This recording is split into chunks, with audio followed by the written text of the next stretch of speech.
はい、今回はこのジムニーのメータートップの上に取り付けるトレイですね、そちらの方を購入しました。福井で行われたジムニーデイ&キャンプのイベントで先行販売された商品になります。機能的な説明がこのスマホが置けるっていうのとワイヤレス充電ができると 15W で充電ができるっていうやつですね。取り付け場所はメーターの上で、両面テープで穴開け加工が必要ないのになります。これのいいところが使わない時が倒すことができるんですね。立てたり倒したりっていうのが自由にできる。可動域が0度から85度まで設定できるっていう風ですね。あとはこちらの方にコインやカードを入れることができるという風なものですね。そんなことはさておき開封しますが、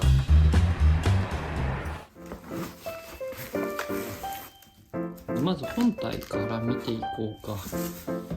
これあれだね、滑り止めがついてますね。全部黒なんで反射しにくいのかなっていうのですね。ケーブルはこんな感じですね。多分これシガーソケットから取ってこれるような感じになってるとは思いますね。本体がここがカチカチってなる。カチカチとは言わないんだ。ここに切り欠きがあるんで、そこからですね。なんか傷がついてるね。新品なんだけど使ったような形跡があるかな。なんだろうね、この傷は。っていう感じですね。ここにスイッチがついてるね。稼働はスムーズだね。で、ここにカード類が置けるんですよね。ちょっとやっぱり擦り傷のようなものがあるね。組み立てる時にできた傷なのか、傷じゃないか。汚れだね。拭き取ると取れるね。ちょっと軽く拭いてみます。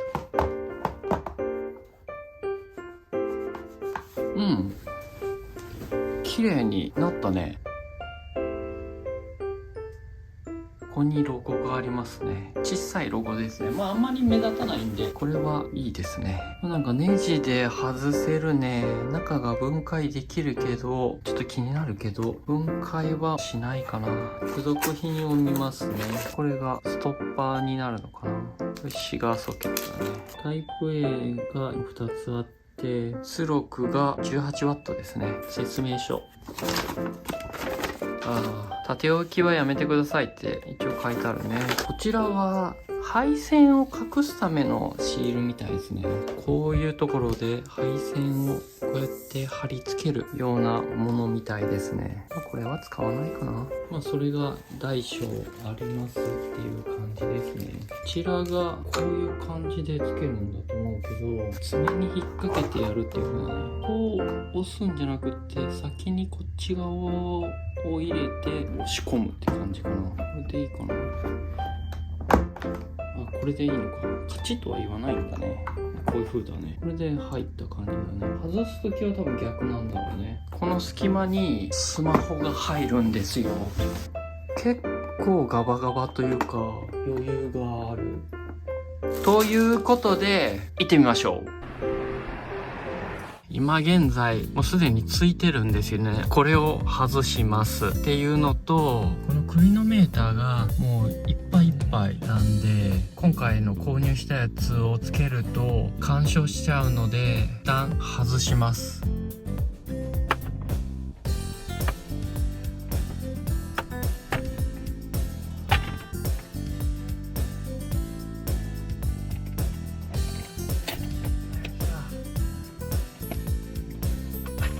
まずコードですね。ここに配線をセットするのがあるんですよね。ここに線を通すんですね。こうすることによってセッティングした時にここから出てくる。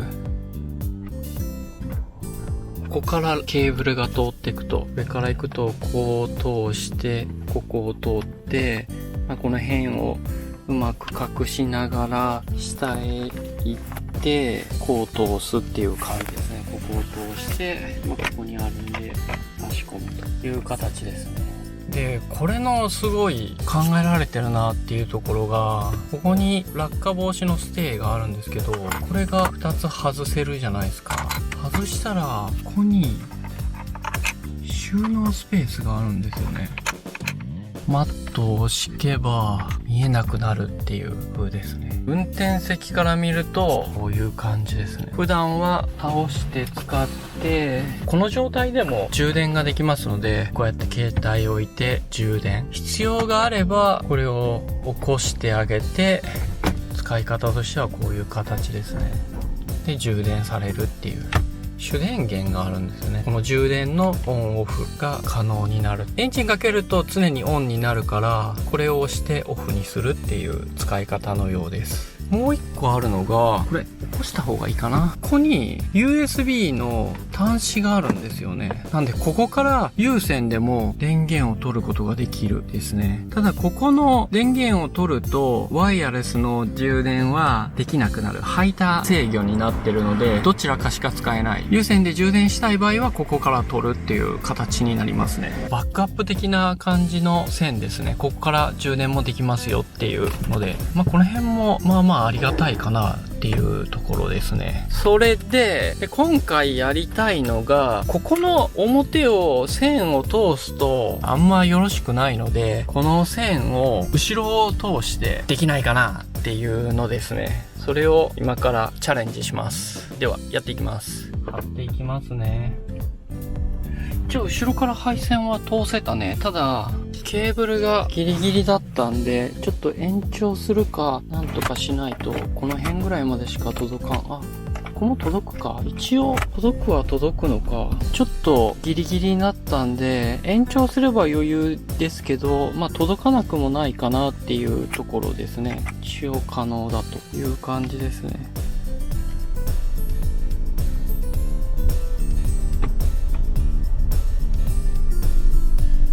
充電できます。裏にケーブルがあるんだけど、裏のケーブルを挿してみますね。充電じゃないけど、こいつを挿すと充電済みになる。でこの状態で挿せば、一応こっちがケーブル挿してるけど何もない状態だといけるってことだ。今充電中だけど、別の方に給電すると切れたね。やっぱり優先されるからってことね。これ倒すとどうなんだ。ここから出るんだ。なるほどね。そう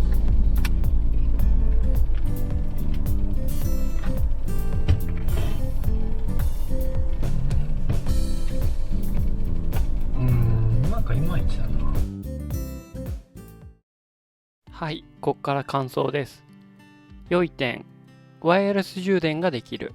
ケーブル接続の煩わしさがないのと、ケーブルを使わないのですっきりとした見た目になるのがいいところです。運転の視野に入るところなので、できればすっきりしているのが理想なので、こういうケーブルがないのはすごいありがたいです。で、2つ目、フラットにできる。2通りの使い方ができるのが良くて、状況に合わせて使い分けれるのがとてもいいです。3つ目ですね、収納として便利。ジムニーは収納スペースが少ないんですよね。でちょっとしたお釣りの小銭を置いたり、鍵を置いたり、マスクを置いたりなど、一時的な収納スペースとして使うのがとても便利です。はい、次に悪い点です。悪い点ですけど、本体がちょっと大きいかなっていうところです。もう少し小さくしてくれると良かったかなと思います。で、次に、ワイヤレス充電はすごくいいんですけども、iPhone のマグセーフに対応してほしかったかなと思います。これは、できればっていうところですけども、iPhone ユーザーとしてはそちらの方が良かったかなと思います。はい、以上です。今回はメータートップの取り付けトレイを購入してレビューしました。興味のある方は概要欄にリンクを貼っておきますのでチェックしてください。はい、この動画が良かったらグッドボタン、チャンネル登録ぜひぜひよろしくお願いします。ではまた。